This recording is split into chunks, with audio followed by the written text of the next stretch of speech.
We have covered till here. Now moving towards the formation of Muslim League. Founder of the All India Muslim League was, ज्यादातर हम लोग relate करते हैं इसको मोहम्मद अली जिन्ना से, but the founder of the all India Muslim League was Nawab Salimullah Khan. Okay, we all have to remember this name. Nawab Salimullah Khan was the founder of All India Muslim League. And founding members कौन थे? देखिए, founder तो सिर्फ एक ही होगा, idea तो सिर्फ एक ही ने दिया होगा ना. फाउंडिंग मेंबर्स तो काफी सारे होते हैं. Founding members and president of first president of All India Muslim League and the founding members, one of the founding member is the Aga Khan. ठीक है, आगे चलते हैं. Formation of Muslim League.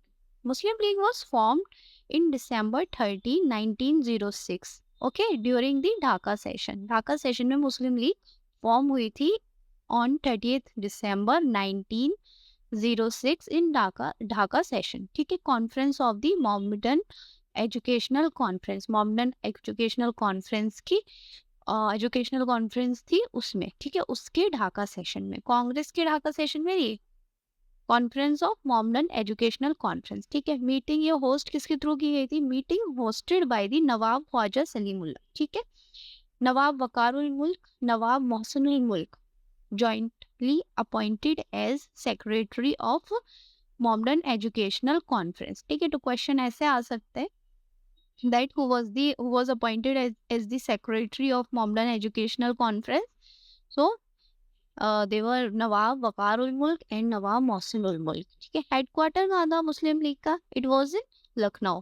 Lucknow में हेडक्वार्टर था मुस्लिम लीग का. First session of Muslim League was held in Karachi in 1906 में मुस्लिम league form हुई और इसका फर्स्ट सेशन हो जाता है 1907 में. कहा? कराची में. ओके, मुस्लिम डेपुटेशन मेट मिंटो इन 1906 एट शिमला. ठीक है, मुस्लिम डेपुटेशन मिले थे किससे? मिंटो से इन 1906 में at Shimla for separate electorates for Muslim. ठीक है, मौलाना मिंटो को कम्युनल फादर भी कहा जाता है ना, तो हमने उसमें पॉलिटिकल साइंस में पढ़ा है. So he was the electoral communal father. ठीक है, अब सेपरेट इलेक्टोरल फॉर मुस्लिम्स, इसके लिए लोग मिले मिंटो से जाकर 1906 में शिमला में, लंदन ब्रांच जो थी ऑल इंडिया मुस्लिम लीग की. ठीक है, ये कहाँ चला गया page? Published in 1908 under presidency of अमीर अली. ठीक है, सो ये जो क्या पब्लिश हुआ था इधर? London branch was published.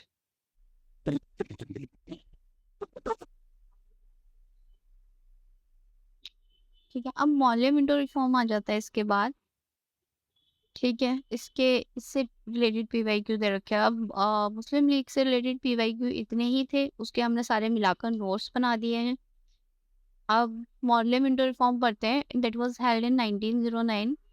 Maulana was the secretary of India and Minto was the viceroy of India at that time. Provided communal representation. ठीक है, और इन्होंने सेपरेट इलेक्टोरेट्स की बात की थी, कम्युनली लोगों को डिवाइड कर दिया गया था. According to Rajendra Prasad, Minto was the father of Pakistan.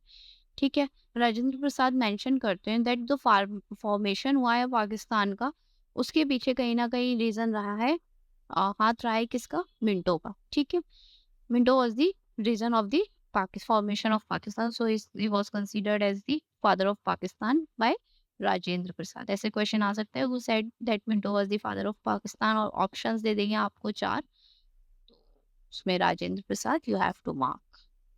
Delhi Durbar अभी हमने पढ़ा था लास्ट वीडियो में भी, 12 दिसंबर में हुआ था 1911 में. Capital shifted from Calcutta to 1912 में हुआ था.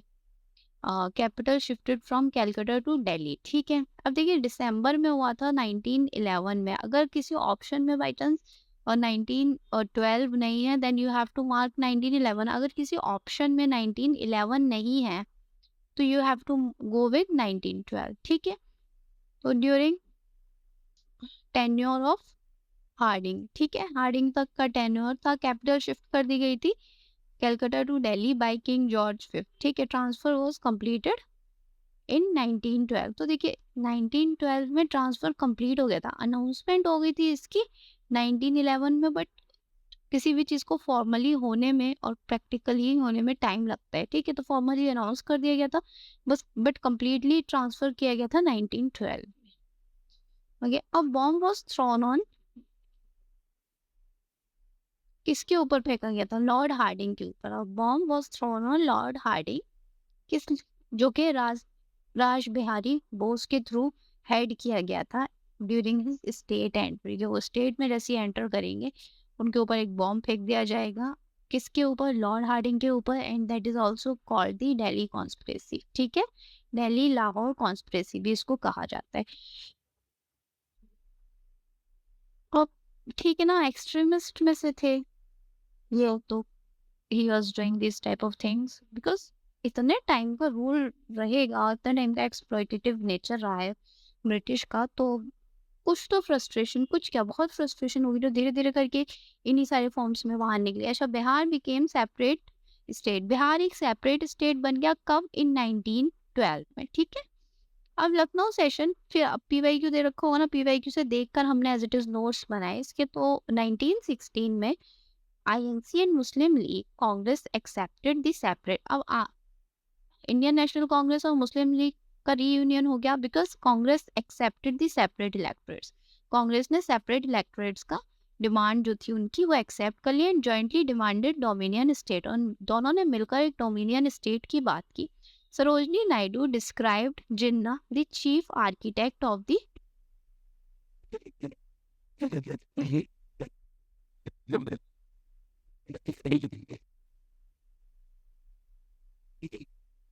ऑफ लखनऊ पैक्ट, ठीक है, विद टाइटल दिया था ambassador of Hindu Muslim unity.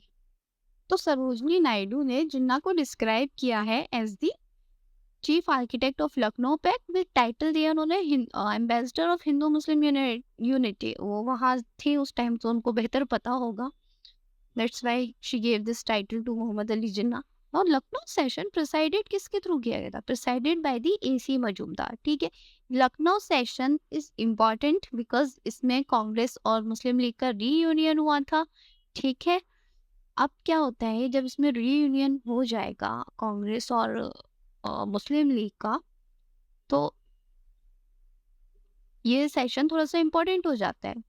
तो इसका प्रेसिडेंट भी पूछा जा सकता है ना, वो presided the Lucknow session, AC Majumdar presided the Lucknow session. Okay, chief architect और reconciliation between extremist and moderates. Moderates और एक्सट्रीमिस्ट के बीच में, जब सूरत स्प्लिट में मॉडरेट्स और एक्सट्रीमिस्ट के बीच में बढ़ गई थी ना, कांग्रेस डिवाइड हो गई थी, उसके बाद फिर कांग्रेस भी रीयूनाइटेड हो जाती है और मुस्लिम लीग और कांग्रेस का भी रीयूनियन हो जाता है। और इस टाइम चीफ आर्किटेक्ट कौन बनी थी? एनी बेसेंट, ठीक है। इनकी वजह से रिकंसिलिएशन हो पाया किसका? मॉडरेट्स एंड एक्सट्रीमिस्ट का। Bal Gangadhar Tilak made the agreement, इन्होंने एक एग्रीमेंट बनाया था between the Muslim League and Indian National Congress, ठीक है। Indian National Congress and Muslim League unanimously existed only for the period of 1916 to 1922। एक साथ ये लोग, कांग्रेस और मुस्लिम लीग एक साथ 1916 से लेके 1922 तक ही रह पाए थे, ठीक है। But this pact dissolve with non cooperation movement. ये पैक्ट डिसॉल्व हो गया with the help with the non cooperation movement and league opted its old ideology. Muslim league ने अपनी पुरानी आइडियोलॉजी प्रोक्योर कर ली because they were concern about the Muslims of the country, because Muslims were in the minority. तो जो minority होती है उसके लिए हमेशा कंसर्न रहता है, जैसे डॉक्टर राजेंद्र प्रसाद का रहा है SC STs के लिए हमेशा से they are concern with ST SC। तो मुस्लिम लीग वो really wanted to procure the rights of the Muslim, तो उन्होंने अपनी ओल्ड आइडियोलॉजी एक्सेप्ट कर ली फिर से। In 1960 Lucknow session Rajkumar Shukla apprised the problems of Champaran peasants through Mahatma Gandhi, ठीक है। अब 1960 में पहली बार राजकुमार शुक्ला ने चंपारण के पीजेंट्स की प्रॉब्लम महात्मा गांधी को एड्रेस की। इन विच सेशन और Rajkumar Shukla apprise the problem of Champaran peasants in session of Lucknow 1916, ठीक है। Moving towards the next topic that is the home rule league movement. हमने देखिए कितने कर लिए हैं चैप्टर्स इससे। हमने यहाँ से शुरू किया था ना पार्टीशन ऑफ बंगाल से। पार्टीशन ऑफ बंगाल के काफी सारे क्वेश्चंस कर लिए। कांग्रेस बनारस सेशंस वगैरह ये भी कर लिए। फॉर्मेशन ऑफ मुस्लिम लीग भी कर लिया। अब देखिए फॉर्मेशन ऑफ मुस्लिम लीग सिर्फ कितने पेजेस में थी, 506 से 508 तक थी, तो इसीलिए बहुत कम उसका कंटेंट था। अब दूसरा देख लीजिए मॉर्ले मिंटो रिफॉर्म्स। ठीक है, ये भी हमने कंप्लीट कर लिया। He said 508 509। अब दिल्ली दरबार, ये कैपिटल ऑफ चेंजेस, ये चेंजेस ऑफ कैपिटल ये भी कर लिया। लखनऊ सेशन भी कर लिया। अब आते हैं होम रूल लीग मूवमेंट। ठीक है, तो हम इसी के थ्रू चल रहे हैं, इंडेक्स के साथ साथ चल रहे हैं क्योंकि इसी में से ही पीवाईक्यू कर रहे हैं। अब देखिए home rule league movement first launch दी। Home rule league movement first सबसे पहले किसने लॉन्च किया था ये? First it was launched by बाल गंगाधर तिलक। ठीक है, कब हुआ था? इन 1916। हेडक्वार्टर कहाँ था इसका? Headquarter was in Poona. ठीक है, अब ऐसे ही similar to home rule league movement Annie Besant in सितंबर में एनी बेसेंट ने सितंबर में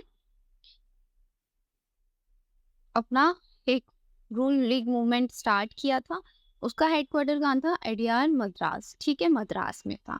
एनी बेसेंट ने सितंबर में, एंड दूसरा बाल गंगाधर तिलक ने 1916 अप्रैल में। ठीक है, पहले इन्होंने लॉन्च किया था, उसके बाद एनी बेसेंट ने ज्वाइन किया था। ठीक है, during the first world war they both decided to use home rule in place of swaraj. इससे पहले क्या चल रहा था? स्वराज चल रहा था ना फर्स्ट वॉर के टाइम, वर्ल्ड वॉर के टाइम पर। तो फर्स्ट वर्ल्ड वॉर के टाइम पर इन्होंने दोनों ने डिसाइड किया कि होम रूल को, ये जो यूज कर रहे हैं हम वर्ड स्वराज, उसको चेंज कर देते हैं होम रूल। ठीक है, दूसरा Annie Besant associated with home rule league movement. ठीक है, ये क्वेश्चन आया था इसलिए उसके एक्सप्लेन व्यूज, इनके अपने व्यूज ये एक्सप्लेन करती थी किसमें?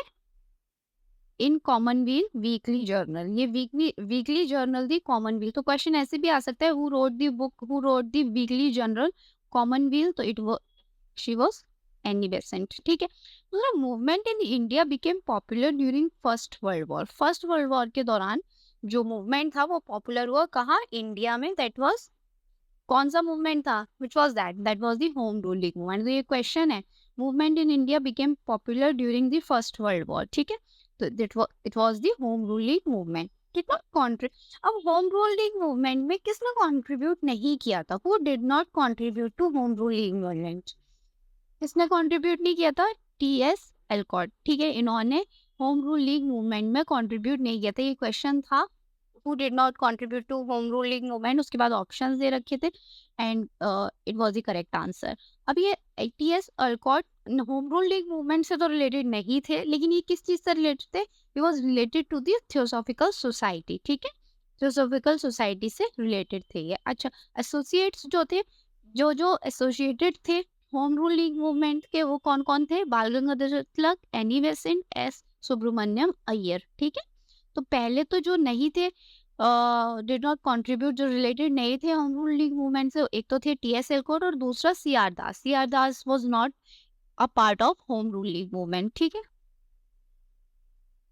आगे देखिए, in which conference home rule league movement supporters demonstrate their political powers और successfully.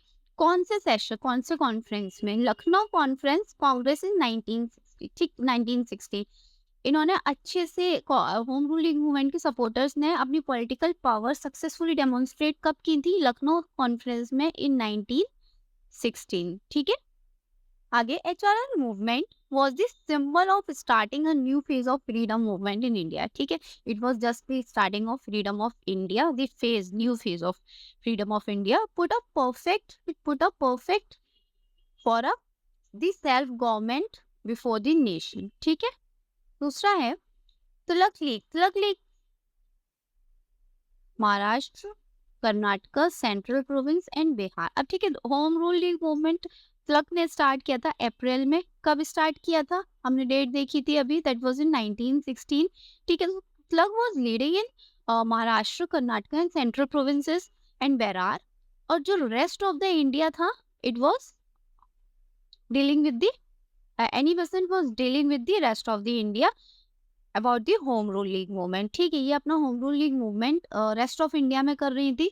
Annie Besant and plug जो थे वो इन सारे प्रोविंसेस में लीड कर रहे थे. ठीक है, इसके बाद Gopal Krishna Gokhale oppose the home rule league movement. Gopal Krishna Gokhale ने क्यों अपोज किया? वाई? Gopal, question था who opposed the Gokhale, who opposed the Home Rule League movement, तो it was गोपाल कृष्ण गोखले. अब यहाँ हमने एक्सप्लेनेशन दिया है इसका.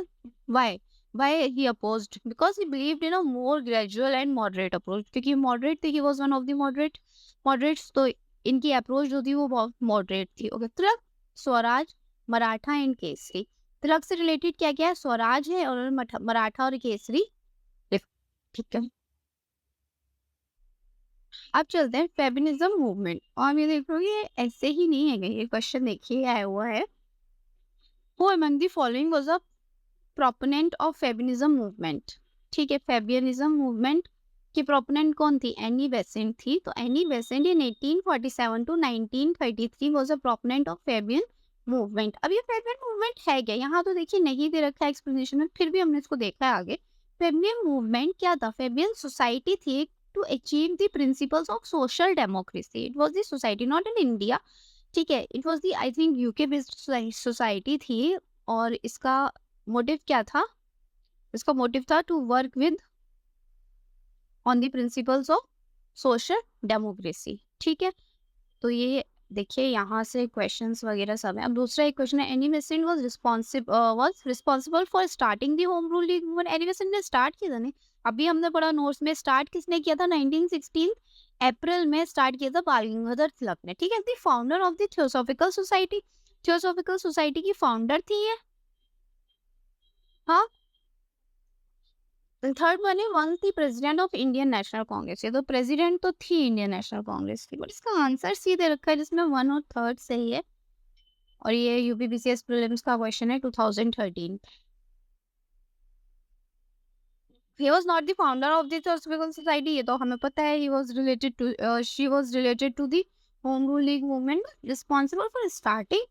अच्छा ठीक है, तो उन्होंने ऑलमोस्ट मिलकर ही स्टार्ट किया था. बाल गंगाधर तिलक जी ने अप्रैल में किया था, इन्होंने सितंबर में किया था. ठीक है, तो he was also responsible, she was also responsible for starting the movement. तो इस वजह से वन एंड थर्ड दोनों सही हो जाएगा. ओके, आगे, Annie Besant after influenced by Irish movement. किससे इन्फ्लुएंस हो गया? इन्होंने home rule league movement start किया था आयरिश मूवमेंट में. ठीक है, एसोसिएटेड विद थियोसॉफिकल सोसाइटी. देखिए, एसोसिएटेड थी थियोसॉफिकल सोसाइटी से, but she was not the founder of the Theosophical Society. ठीक है, became first women. अब यहाँ ये जितने भी ऑप्शंस दे रखे हैं ना, इसको हमने अच्छे से एक्सप्लेन किया है. Once the president of Indian National Congress एक बार बनी थी, इस समय ये क्लियर हो जाता है. But he was the first women president of Indian National Congress in 1917 in Calcutta session. ठीक है, फर्स्ट women थी. अच्छा, फर्स्ट women थी प्रेसिडेंट बनने की आईएनसी की, but not the first Indian movement. First Indian women, sorry, not the first Indian women. First Indian women नहीं थी. फर्स्ट इंडियन वुमेन कौन थी? सरोजनी नायडू. ओके,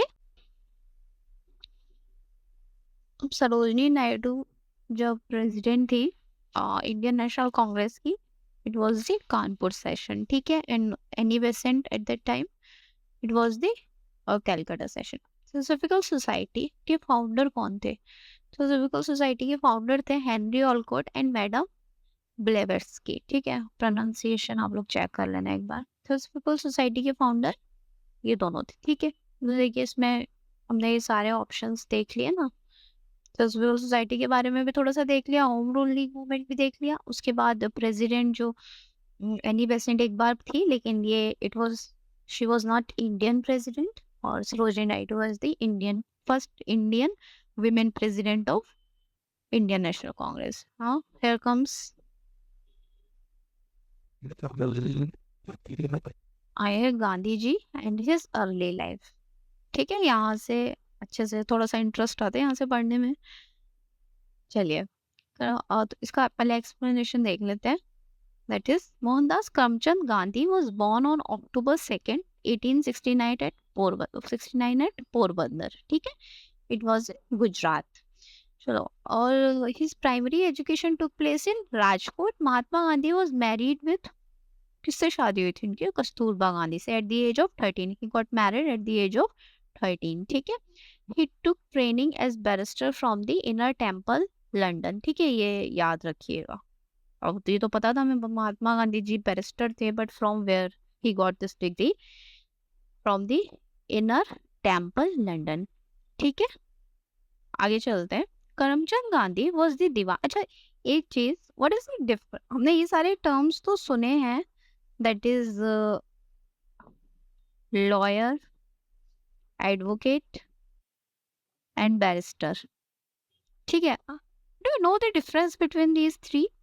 देखिए, lawyer, if you have the degree of law, ठीक है, from India, then you are lawyer. Same if you are having the degree of law from South Africa और England, ठीक है, then you are barrister. इनकी और barrister और lawyer, इनकी जो कैपेबिलिटीज होती हैं मतलब सेम ही होती हैं। इनकी जो पावर्स, पोजीशंस, मतलब पावर्स क्या, अगर आपने सिर्फ एक डिग्री होती है सिंपल, ठीक है, लॉ की, ये डिग्री होने से आप किसी को रिप्रेजेंट नहीं कर सकते कोर्ट में, you can not fight the case. ठीक है, ऐसे ही बैरिस्टर हैं आप, you also at this point of time you can also, you can't fight the case, you cannot represent anyone in the court, but if you are an advocate, अब advocate कौन होता है? Advocate के लिए होने के लिए बार काउंसिल की मेंबरशिप जरूरी होती है। If you are advocate, then you can represent someone in the court, तभी आप केस लड़ सकते हैं। ठीक है, लॉयर होने से जो आप किसी को रिप्रेजेंट नहीं कर सकते, और बैरिस्टर होने से भी। तो बैरिस्टर और लॉयर्स ये सेम ही बात है। ये डिग्री आपने इंडिया से ले रखी है, और यहाँ आपने क्या इंग्लैंड और साउथ अफ्रीका से अगर लॉ किया है तो गांधी जी ने कहाँ से किया था? He was the barrister. उन्होंने कहाँ से किया था? इंग्लैंड से। ठीक है, that was the inner Temple, college का नेम था इनके। चलिए आगे। He was the Karamchand Gandhi, father of Mohandas Karamchand Gandhi, was the diwan of Wankaner and Rajkot. ठीक है, दीवान थे ये। He was also known as Kaba Gandhi. तो काबा गांधी किसको बोला जाता है? Father of Mahatma Gandhi ji. Gandhi in 1894 founded national Indian Congress. ठीक है, 1894 में इन्होंने नेशनल इंडियन कांग्रेस फाउंड किया था। कहाँ पर? साउथ अफ्रीका में। ठीक है, at this point of time he was in South Africa. He along with his colleagues established Tolstoy firm. Tolstoy, अगर आपने एक कार्टून देखा होगा नॉडी, तो उसमें एक टाउन होता है ना उनका, टॉलस्टॉय करके, हाँ सेम ही वर्ड है। तो इन्होंने टॉलस्टॉय फार्म एस्टैब्लिश किया था अलोंग विद हिज कलीग्स। ठीक है, he started a newspaper there. उन्होंने एक गांधी जी ने एक न्यूज़पेपर भी वहाँ पे स्टार्ट किया था, that was the Indian Opinion. ठीक है, और ये पब्लिश होता था किस 4 लैंग्वेजेस में? English, Gujarati, Hindi and Tamil. ठीक है, तो गांधी जी ने इंडियन ओपिनियन एक न्यूज़पेपर स्टार्ट किया था। कहाँ? Tolstoy farm in South Africa. ठीक है, चलिए अब से रिलेटेड आगे क्वेश्चन करते हैं। After coming to India he made to Gopal Krishna Gokhale. ठीक है, पॉलिटिकल गुरु कहा जाता है इनका, मास्टर कहा जाता है गांधी जी। ठीक है, अब ये कुछ क्वेश्चन है, चलिए पहले उसका हैंड रिटन नोट्स देख लेते हैं। Karamchand Gandhi was the diwan of Porbandar, Rajkot, Bikaner. ठीक है, अब आ जाते हैं Gandhi ji. Gandhi ji was born in 1869। ठीक है, Gandhi ji has started Samaldas, sorry had studied. इन्होंने स्टडी कहाँ से की थी? अब देखो, छोटी छोटी चीजें हैं जो हमें पता होनी चाहिए। As a father of nation हमें उनके बारे में पता होना चाहिए, बट ये चीजें नहीं पता होती है normally. So Gandhi ji had studied from Samaldas college, Bhavnagar. ठीक है, in 1885। Okay, international events influenced the national movement before the advent of Gandhi ji. ठीक है, अब जो इंटरनेशनल मूवमेंट्स थे, गांधी जी के एंट्री नहीं हुए। It was the Italian Abyssinian war 1898। ये कुछ ऐसे इवेंट्स थे जो कि नेशनल मूवमेंट से पहले, international events influence the national movement को इन्फ्लुएंस किया before the advent of Gandhi ji. ठीक है, इटालियन एबिशनियन वॉर इन 1898। उसमें क्या था? एक क्वेश्चन है, ये देखिए, इधर है नहीं, आगे देखेंगे अब उसको। तो इसमें एक क्वेश्चन था कि ऐसे कौन से इवेंट्स थे जिससे नेशनल मूवमेंट इन्फ्लुएंस था। ठीक है, तो इटालियन एब्सलियन वॉर 1898 में होता है। इसमें कॉलोनियल पावर ऑफ ब्रिटिश की जो कॉलोनियल पावर थी ना वो डिफीट हुई थी। तो उससे लगने लगा कि मतलब ब्रिटिश यहाँ डिफीट हो सकता है तो हम भी तो उनको डिफीट कर सकते हैं ना। एक था बॉक्सर मूवमेंट हुआ था 1899 से 1901 में, इसमें विक्ट्री होती है, विक्ट्री ऑफ जापान, ये चाइना में हुआ था बॉक्सर मूवमेंट। ठीक है, victory of Japan in Russo Japanese war 1905। ठीक है, इसमें भी victory, revolutionary movement in Ireland, Ireland का भी रेवोल्यूशनरी मूवमेंट। तो ये सारे इवेंट्स थे जिसने इंस्पायर किया था the national movement of India. ठीक है, तो ये क्वेश्चन वही है, Karamchand Gandhi was the diwan of Porbandar की भी, बीकानेर की भी एंड राजकोट की भी। तो अपना हैंड रिटन नोट्स में ये तीनों चीजें लिख रखी है। In which of the following colleges Gandhi ji has started, ये देखिए ये लिखा है ना, समलदास कॉलेज। तो क्वेश्चन जो जो नोट्स बनाए हैं वो सारे इसी बुक से ही हैं। ठीक है, उसमें एक एक ऑप्शन को एक्सप्लेन की एक्सप्लेनेशन दे रखी है। ठीक है, अब in which of the following colleges Gandhi ji had studied, Samaldas college अभी हमने पढ़ लिया, that was in the Bhavnagar. Name of the magazine published by the Gandhi ji during his stay in South Africa, अब भी हमने देखा है इंडियन ओपिनियन। ठीक है, in 1894 Indian Opinion. Where is Phoenix Farm, Phoenix Farm कहाँ था, that was in South Africa, Durban. ये हम आगे पढ़ेंगे अभी। मैगजीन ये पढ़ लिया यहाँ तक, बोलिए moving ahead. Magazine published by the Mahatma Gandhi during his stay in South Africa, Indian Opinion. ठीक है, गांधी जी इन 1894 फाउंडेड इंडियन नेशनल कांग्रेस, ये हमें एक्सप्लेनेशन में पढ़ा था, इससे सारे क्वेश्चंस भी बने हुए in South Africa. And during his movement he got imprison several time. ठीक है, महात्मा गांधी जी को जेल हो गई थी इस टाइम पर। ठीक है, उन्होंने काफी बार इन 1894 में उन्होंने फाउंड किया national India Congress in South Africa. And during his movement उनको इम्प्रिजन कर दिया गया था बहुत। Founded Tolstoy farm, Tolstoy farm found किया था उन्होंने। Published Indian Opinion and founded Phoenix farm. Phoenix farm कहाँ फाउंड हुआ था, ये था दरबन में। दरबन किधर था, साउथ अफ्रीका। ठीक है, इन 1904।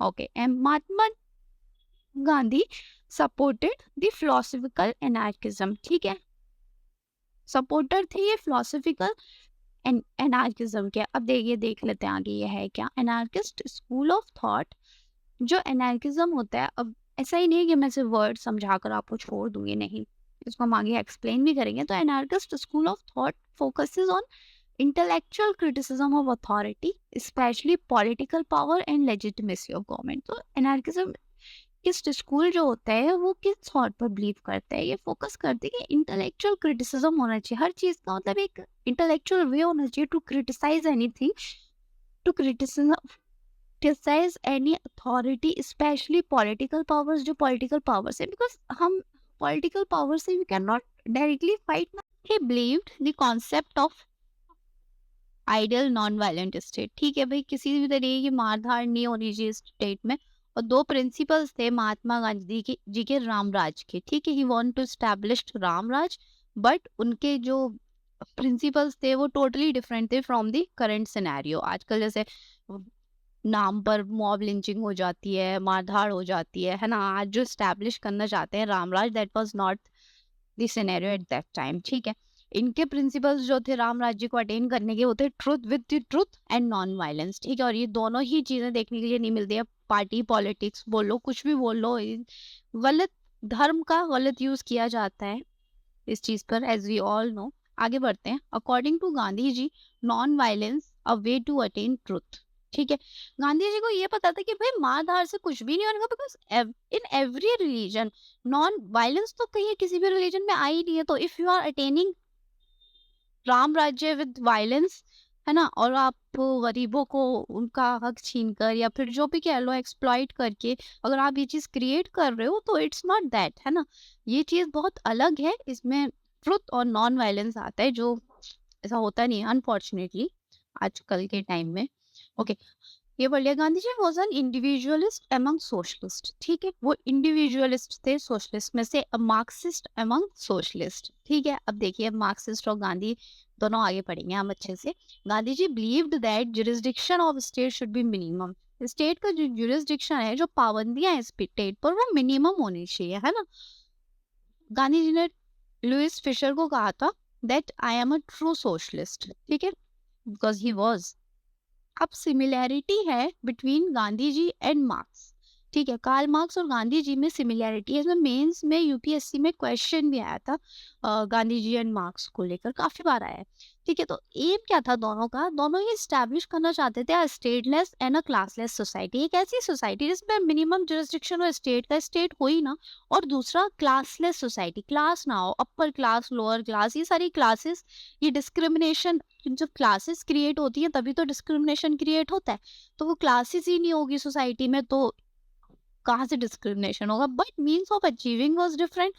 अच्छा, इनका जो एम था वो एक था, but to achieving that aim the, आप कह सकते हो जो तरीके थे उस चीज को वो अलग अलग थे। कैसे? Achieving was, means of achieving was different. How?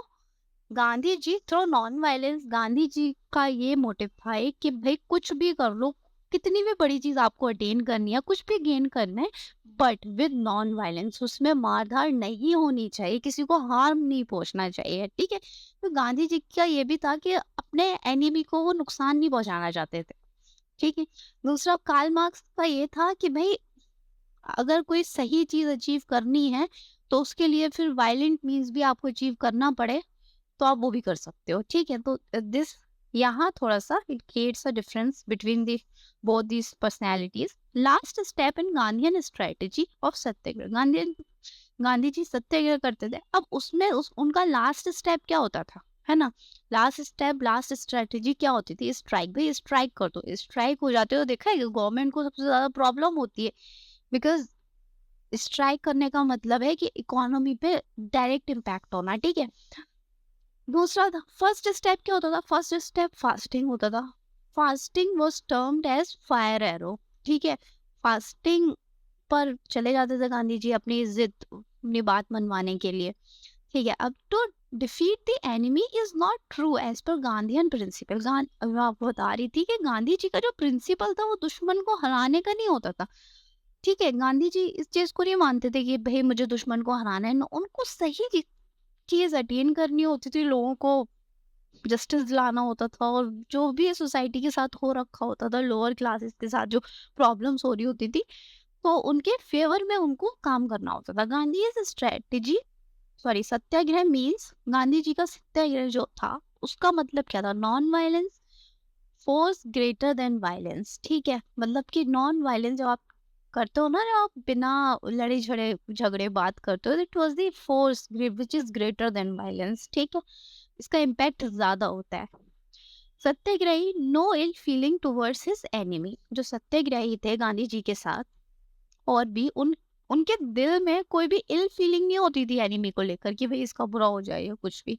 According to Gandhi ji, cruellest form of violence is persistence of poverty. Gandhi ji के अकॉर्डिंग जो क्रूएलेस्ट फॉर्म है, जो सबसे क्रूअल चीज है सोसाइटी की, वायलेंस की, वो क्या है? परसिस्टेंस ऑफ पॉवर्टी, गरीबी का रहना is the cruellest form of violence. गरीबी रह रही है किसी देश में, ये अपने आप में बहुत ही बड़ी चीज है।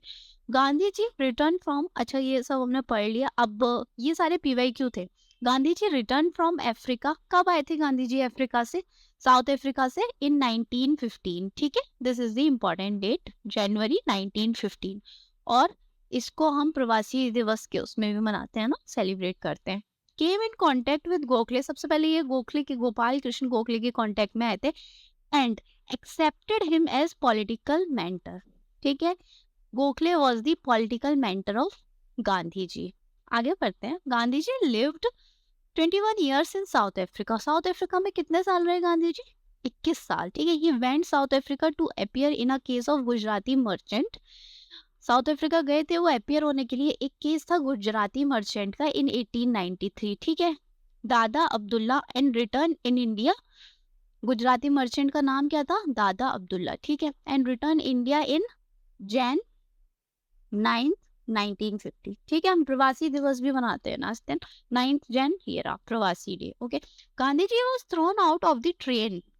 हुआ था ना कि गांधी जी को फर्स्ट क्लास में बैठे हुए थे तो उनको वहां से ट्रेन से निकाल दिया गया था। साउथ अफ्रीका, ये कौन सा स्टेशन था? पीटरबर्ग, ठीक है, पीटर मैरिट्सबर्ग। ठीक है, in Lord Chelmsford's war conference Mahatma Gandhi supported the resolution on recruiting Indians for World war.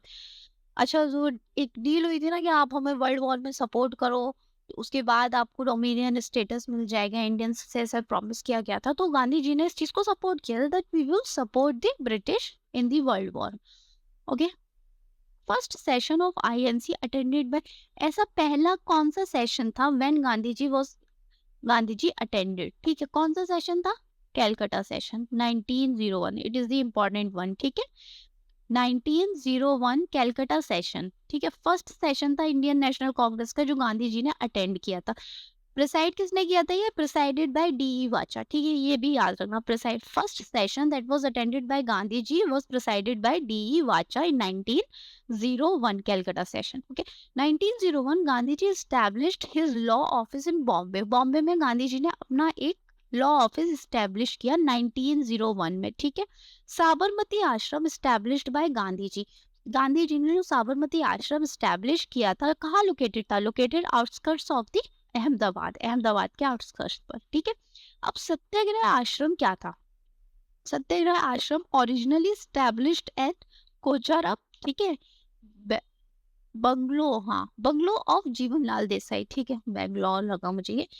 तो पहले जो था गांधी जी ने स्टैब्लिश किया था सत्याग्रह आश्रम कोचारम बंगलो में, जो कि किसका था ये बंगलो? जीवनलाल देसाई का। एट दिस टाइम आश्रम कॉल्ड दी सत्याग्रह आश्रम। इस टाइम पर ये जो आश्रम था इसको सत्याग्रह आश्रम कहा जाता था। But 2 years later 17 June 1917 ashram relocated to an area of 36 acres. ठीक है, 36 एकर्स की जगह थी on the bank of the river Sabarmati in Ahmedabad. पहले तो ये जीवनलाल के बंगलों पर हो गया, उसके बाद 2 साल बाद ये bank of the river Sabarmati Ahmedabad ये आश्रम लोकेटेड हो गया। कौन सा आश्रम? साबरमती आश्रम। ठीक है, आगे बढ़ते हैं। ओल्डेस्ट आश्रम कौन सा था? फिनिक्स, जो कि दरबन में था ना, साउथ अफ्रीका में। गांधी जी अडॉप्टेड सेवा धर्म। कब अडॉप्ट किया था उन्होंने सेवा धर्म? इन साउथ अफ्रीका। ऐसा नहीं है कि साउथ अफ्रीका में भी गांधी जी सिर्फ पढ़ाई कर रहे थे, नहीं, वहां भी he was too active in the problems of people and trying to resolve the issues regarding that. During his stay in South Africa, Mahatma Gandhi ji helped the poor patients in charity hospital of Rustam ji. ठीक है, वहाँ एक hospital था, charity hospital, वहाँ Gandhi ji served as compounder. ठीक है, compounder की तरह सर्व करते थे, served wounded soldiers of Boer war. ठीक है, तो ये वहां पर भी एक्टिव थे social worker, as a social worker.